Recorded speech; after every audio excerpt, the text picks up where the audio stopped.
Nako ho, ay kakaiba ho ito.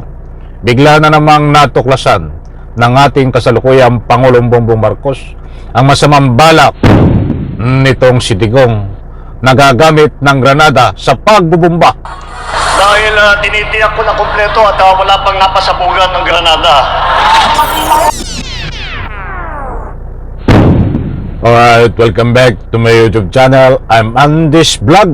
Nako, ay bagong tuklas na naman ho ito ng mga isiniwalat ng ating kasalukuyang Pangulong Bongbong Marcos na ito nga si Digong ay mayroong pasasabugin na granada.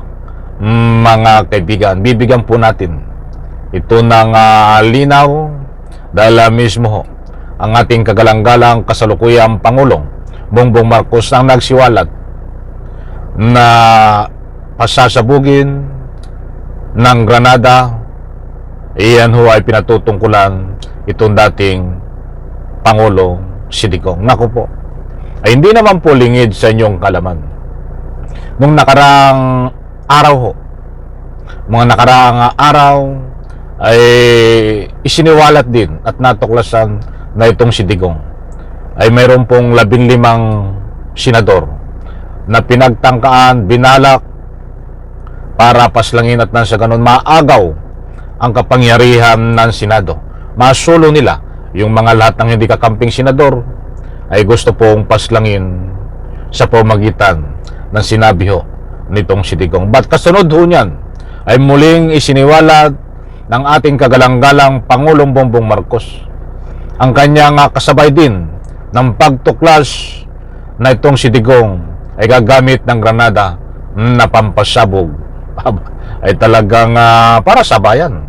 Halimbawa siguro ay tipon-tipon sila doon. Siyempre malakas ang impact ng pampasabog na granada. Isang hagis mo lang pwedeng maraming mamatay, mga kaibigan. Hindi po ito fake news, mga mahal kong taga-subaybay.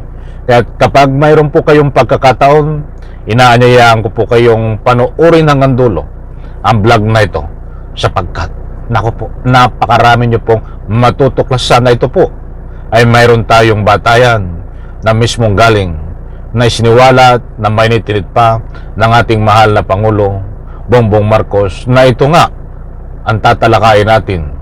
Bagong tuklas, granada pasasabugin ni dating Presidente Digong. Ako, shout out po sa lahat, mga mahal kong taga-subaybay. Ito ho, wag nating kaligtaan panoorin. Sinagot ni Pangulong Bongbong Ito. Pabirong sinagot ni Pangulong Bongbong Marcos ang pahayag ni dating Pangulong Rodrigo Duterte kaugnay sa pagpatay sa mga senador. Tiniyak din ni PBBM na hindi raw sila magsasalita ng masama, mananakot at magmumura sa kampanya. Nasa frontline ng balitang yan. Ayun mga kaibigan, ito ang matindi na isiniwalat ngayon ng ating mahal na Pangulo Bongbong Marcos. Bukod pa ho doon sa 15 na tangkang pagpaslang, binabantaan, napapaslangin ng dating Presidente Digong, ay kakaiba naman ho ito, pasasabugin para sigurado. Ika nga po, siyempre pag sumabog ka, sigurado maraming madadamay. Aba, ay talagang planado, no? Siyempre, pag marami kang gustong patumbahin, gagamit ka rin ng mga isang hagis mo lang, ay marami ang kikitilin ng buhay. Datapwat sa puntong ito ang matinding pagsisiwalat ng ating Pangulong Bongbong Marcos. Granada ang pasasabugin ni Digong. Ito pa ho, mga kaibigan. Rhea Pawi. Bago magbigay ng talumpati sa campaign rally ng Alyansa para sa Bagong Pilipinas sa Pasay, pabirong sinipat ni Pangulong Bongbong Marcos ang senatorial lineup ng administrasyon. Pagbigyan niyo po ako at binibilang ko lang yung aming mga kandidato dahil tinitiyak ko na kompleto at wala pang napasabugan ng granada. Ginawa ni Marcos ang kanyang pasaring matapos ang kontrobersyal na pahayag ni dating Pangulong Rodrigo Duterte. Nabanggit kasi ng dating Pangulo na dapat patayin ang 15 senador para makapasok sa Senado ang kanyang mga kaalyado. Naging Nakapakaliwanag po mga kaibigan na galing mismo sa ating mahal na Pangulo kagalang-galang Bongbong Marcos na itong si Digong ay nagbanta na pasasabugin at siyempre gamit ang granada. Sino ang pasasabugin mga kaibigan. Siyempre, ay katulad ho ng nabanggit ng ating mahal na Pangulo, ang kanyang mga kandidato, at siyempre, mayroon pang ibang nabanggit. Yan po tayo nagbabatay, mga kaibigan. Talagang desperado na, no? Gusto ko munang kunin ang inyong reaksyon, mga mahal kong taga-subaybay. Tama po ba ang mga galawan dito ng ating mahal na Pangulo Bongbong Marcos na ika nga po kailangan na sagutin ito mga banta ni Digong? Ay, Digong nyo to di ba? Digong nila, di ba? Pagkat dati kung makikita po natin, kung mga babalik tanaw tayo, kahit anong sabihin sa ating mahal na Pangulo ng kampo ni Digong at mismo itong si Digong, ay walang kibuho ang ating mahal na Pangulo. Bakit ngayon ho?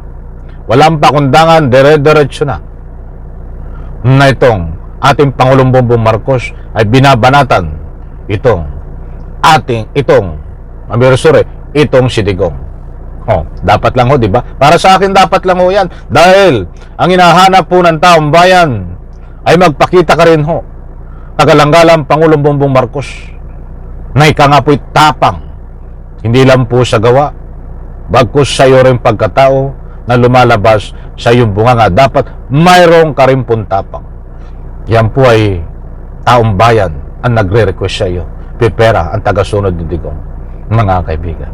Pag kami ay nagpapasalamat, kagalang-galang Pangulong Bongbong Marcos, kahit nagpapakita ka ng buong tapang na lumalabas sa iyong galawan at bibig, sa pamamagitan ng iyong mga talumpati, sa pamamagitan ng pagpahayag ng iyong salubin, ay nandiyan pa rin ang iyong respeto sa taong bayan at disiplina. Hindi katulad nitong pinapatungkulan mo na si Digong, na walang karespeto, walang respeto itong si Digong sa Republika ng Pilipinas, walang respeto sa rule of law, walang respeto sa taong bayan.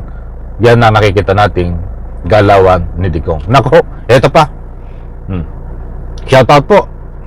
Ang naman ang naging patutsada ni Marcos. Anya malinis ang magiging sistema ng kanilang kampanya. Wala po kayong maririnig na masasamang salita. Wala po kayong maririnig na panakot. Wala po kayong maririnig ng pagmumura. Ipinangako rin ni Marcos na sa ilalim ng kanilang liderato, walang mangyayaring kaliwat-kan, patayan. Magkakaroon din umano ng disenteng trabaho na hindi tulad ng Pogo. Tingin ni senatorial candidate Tito Soto, biro. Nako, ayan na po mga kaibigan.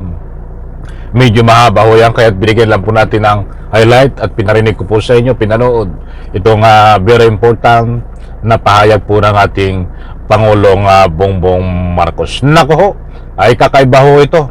Bigla na namang natuklasan ng ating kasalukuyang Pangulong Bongbong Marcos ang masamang balak nitong si Digong na gagamit ng granada sa pagbubumba, at nang sa ganon, isahan na lang mapatay ang gusto nitong patayin. Ayon ho sa mga nagbibigay ng public opinion, yun ang dahilan, kaya siguro granada. At siyempre, yan ho ang sabi din ng ating Pangulong Bongbong Marcos, maliwanag ho sa binabanggit niya. Kaya't binibilang niya ang kanyang mga kasama, ay pwede rin pagbantaan niya, pagbanta ni Digong ang kanyang mga kasama, at gagamit di umano ng granada.